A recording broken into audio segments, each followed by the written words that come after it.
بسم الله الرحمن الرحيم.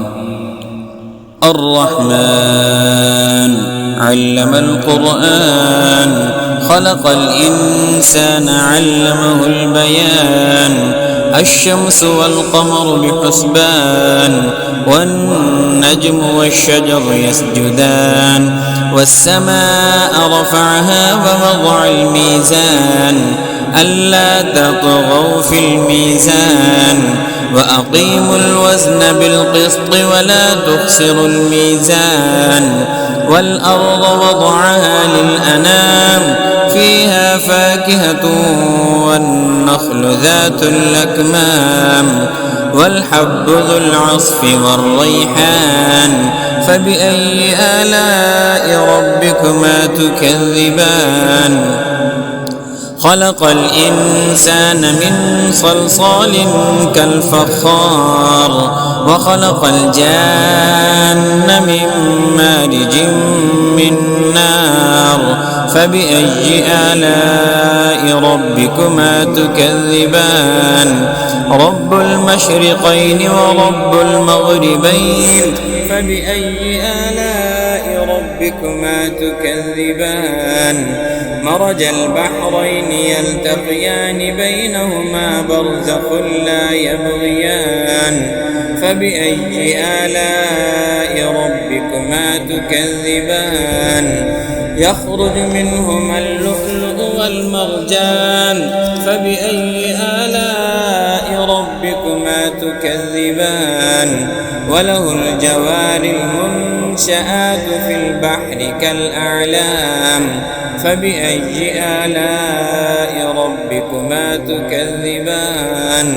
كل من عليها فان، ويبقى وجه ربك ذو الجلال والإكرام. فبأي آلاء ربكما تكذبان؟ يسأله من في السماوات والأرض، كل يوم هو في شأن. فبأي آلاء ربكما تكذبان؟ سنفرغ لكم أيها الثقلان. فبأي آلاء ربكما تكذبان؟ يا معشر الجن والإنس إن استطعتم أن تنفذوا من أقطار السماوات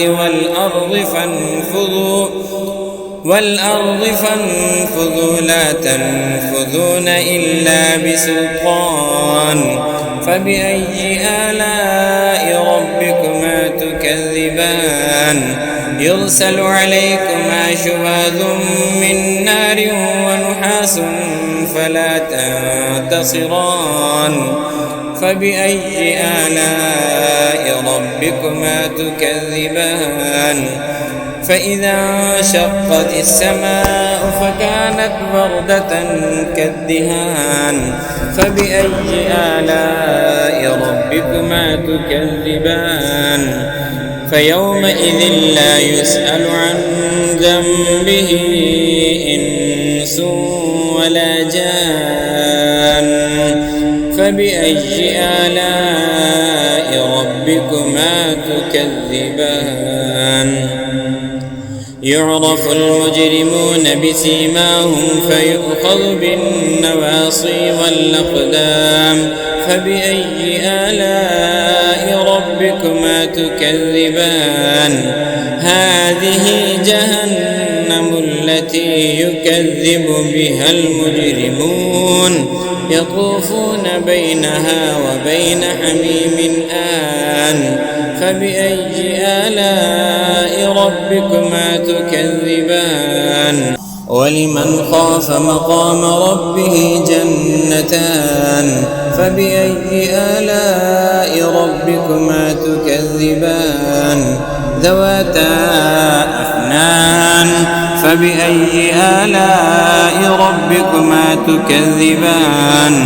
فيهما عينان تجريان. فبأي آلاء ربكما تكذبان؟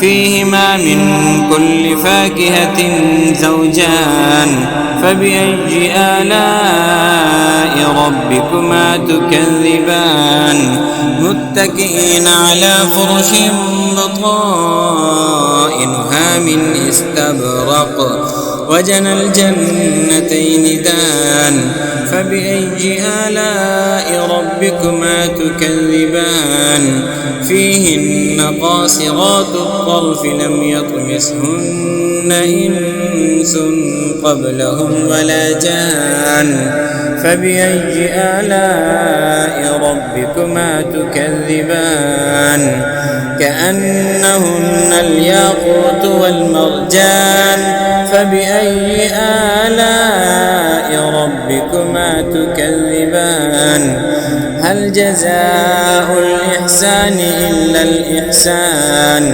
فبأي آلاء ربكما تكذبان ومن دونهما جنتان فبأي آلاء ربكما تكذبان مدهامتان فبأي آلاء ربكما تكذبان فيهما عينان نضاختان فبأي آلاء ربكما تكذبان فيهما فاكهة ونخل ورمان فبأي آلاء ربكما تكذبان فيهن خيرات حسان فبأي آلاء ربكما تكذبان